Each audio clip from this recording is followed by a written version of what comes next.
Yes. Ooh. Oh. Oh yeah. Ah. What is up, my niggas? I'm your host, Dick the Brick. Reported. And that is not all. When it comes to the happiest vocation for women, having children is the happiest vocation out of every job. That's including things like being a professional Instagram model, being a YouTuber. Every woman reported that being a stay-at-home mother made her happier. Well, that makes sense, Lauren. Considering the only thing women do better than men is pop out kids and breastfeed, I think that is a natural feminine inclination to have. However, considering there are 7 billion, mostly useless, people on the planet dependent upon rapidly depleting fossil fuels, I think it's time bitches found something better to do with their time than to ingest male ejaculate and let babies suck on their nipples. The only excuse for having children is if you want to increase white birth rates so that evolution doesn't go backwards and to prevent the collapse of Western civilization. But you can easily rent an Aryan womb from a eugenically bred Swedish female who cannot get a job or husband in her diverse and rich decaying feminist hellhole of a country. You don't need to marry a chubby-armed 22-year-old who is addicted to social media and doesn't have a job so pushes traditionalism. And if this hasn't sold you yet, some of you may be thinking to yourself, Lauren, you're a prude. Screw you, I like screwing everything. I don't care about getting married. You suck. Are you really a prude though, Lauren? For someone who promotes female virginity, you are awfully silent on your own virginity status. And just because I like drinking milk doesn't mean I need to buy the cow.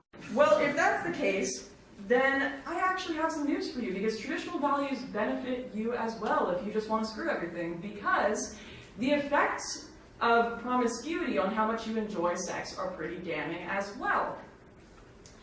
The more traditional a relationship is, statistically, you have more sex and better sex. And don't take my word for it, most of the reports are entirely self-reported by women, and in fact it works for men as well. In this case, you look at results indicate that for every additional premarital sexual partner an individual has, not including the marital sexual partner, the likelihood that they will say their current marital sexual relationship is extremely satisfying versus only being moderately satisfying goes down by 4%.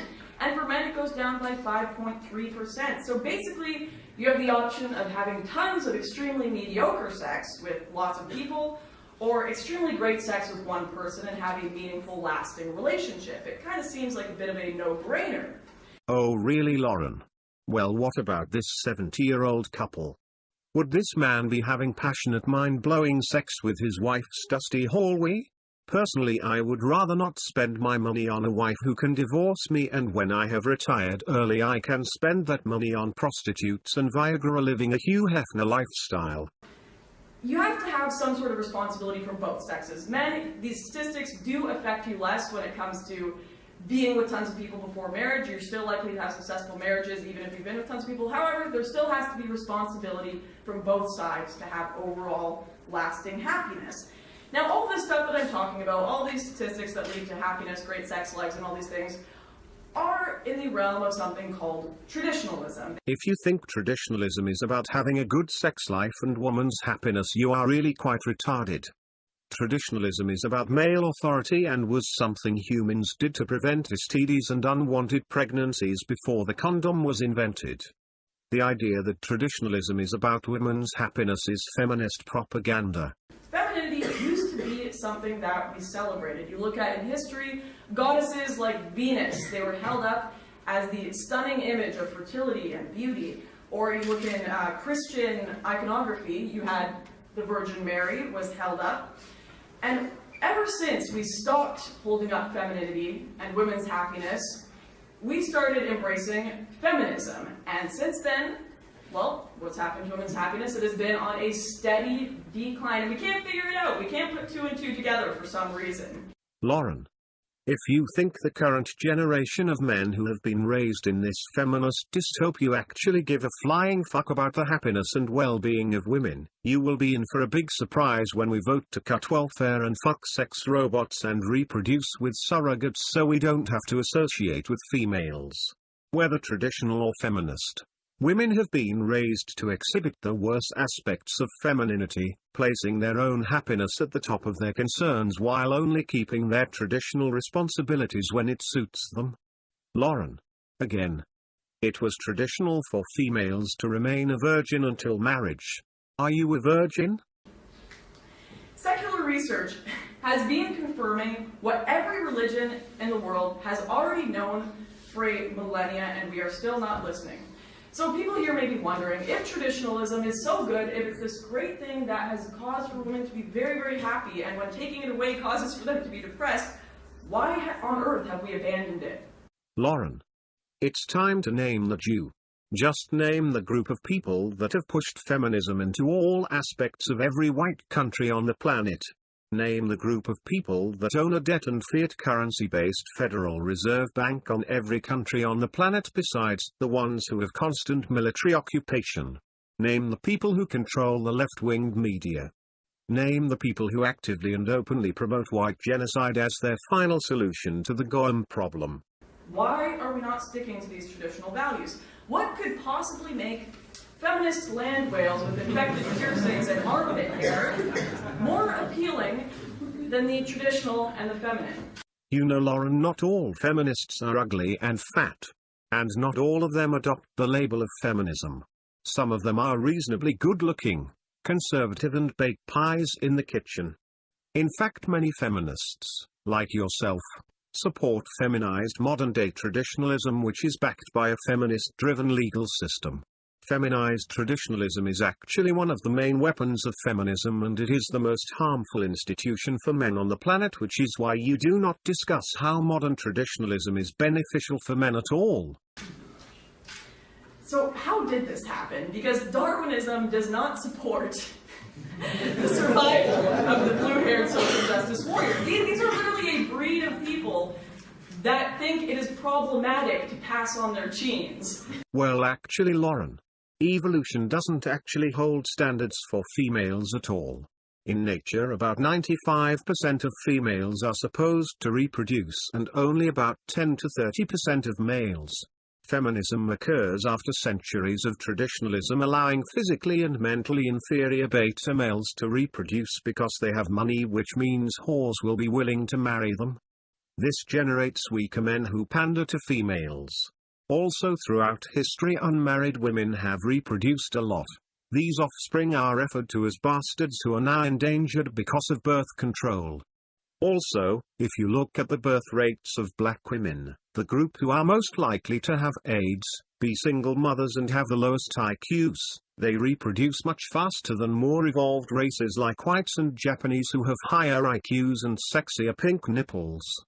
If you are supporting nature and Darwinism, then traditionalism would actually take a back seat to rape as a reproductive strategy, which is a natural occurrence in all species which allows physically dominant men to have sexual access to females.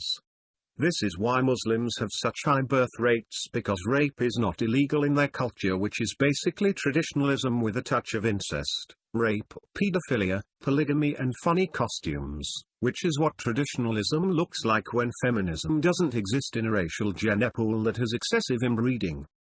So, Darwinism does not support their existence. It doesn't make sense. And in the long term, it doesn't make sense, and this is why the West is dying, because we're creating a generation of these people who don't even want to pass on their genes. So the answer to how did this happen is it happened through deceit. And that deceit came in the form of the politics of envy and destruction that we know as Marxist feminism. And this brings me to one of my favorite comments on my YouTube video that I did a while ago on traditionalism and feminism. Right here. Alright. Marxist propaganda. Really, Marxist effing propaganda. Tell me, Lauren, what the F does Marxism have to do with any of this? Marxism, a form of communism, has nothing to do with feminist SJW propaganda. Or are you saying anyone to the left of you is Marxist? I swear you people are such hypocrites. You hate how SJWs water down terms like racist, sexist, Nazi, fascist, rapist, but you yourself water down the word Marxist. Practice what you preach, please. Of course, YouTube comments always have to have such colorful language and be so kind and articulate in the way they present their points, but despite that, it is still a totally legitimate question. what does feminism have to do with Marxism, and what does Marxism have to do with traditionalism?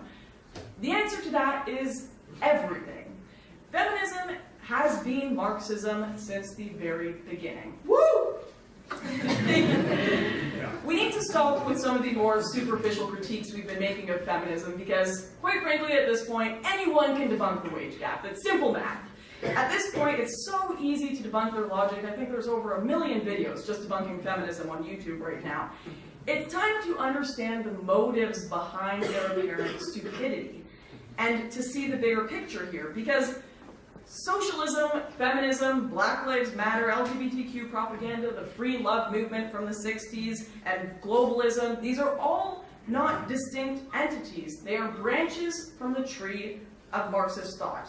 And they're all based on fomenting class struggle. They're based on the narrative of the oppressor and the oppressed. And they are all politics of envy. Marxism's long march through our institutions has been aimed at subverting tradition at every turn. Marxism has actively been hostile towards the ideas of meritocracy. Marxists have encouraged children to rebel against their parents, students to rebel against their teachers, ignorance against knowledge, weakness against strength. At the lowest level of social organization, subverting tradition meant subverting the family unit itself, pitting wives against their own husbands. And of course, modern Marxist feminists have taken this even further. If destroying the patriarchy represented splitting the atom, then the postmodernists are bent at destruction at the subatomic level. To the postmodernist, Marxist feminist, truth itself is considered an instrument of oppression. You look at the idea of hate facts. They will not stop until excellence has been stamped out and until order undone. Wow, Lauren. That sounded really smart. Not really. It was basically just a long ramble about the contrived and misguided idea that Karl Marx and Marxism is somehow solely responsible for feminism and the destruction of the family unit. You use this political rhetoric for 2 reasons. Reason 1. To sound smart and educated when you are clearly a dumb blonde bimbo who wants to be taken care of for giving a wealthy male a slice of your pie. Reason 2. You blame Marxism and feminism. Or in other words, you blame the other. You blame the left. You blame an abstract ideological label that you can apply to anyone who doesn't support your self-serving worldview about sexual relations so that you can take accountability off of females in general. It is females, just everyday females who probably love capitalism just as much as Marxist political correctness who are responsible for feminism, as well as the smaller percentage of beta males in positions of political power. You blame so-called Marxism because you want to push the idea that the actions and intent of females over the past few decades is a result of them being fucking victims of culture, instead of holding them accountable for being the creators of it. Men create civilization. They create infrastructure and law. Women, however, create culture because they reinforce male behavior using sexuality and manipulation, and when they infiltrate male-created institutions they become the self-appointed arbiters of morality itself. Which basically means female happiness is the best barometer of social progress. Case in point. Your fucking self. And I will leave it at that for today, fellas. Donate to my Patreon if you liked this video to help my small prick grow bigger and stronger so I can fuck more feminists in traditionalists' clothing right in the stinky warm pie. And as always, grab life by the pussy and go MGTOW.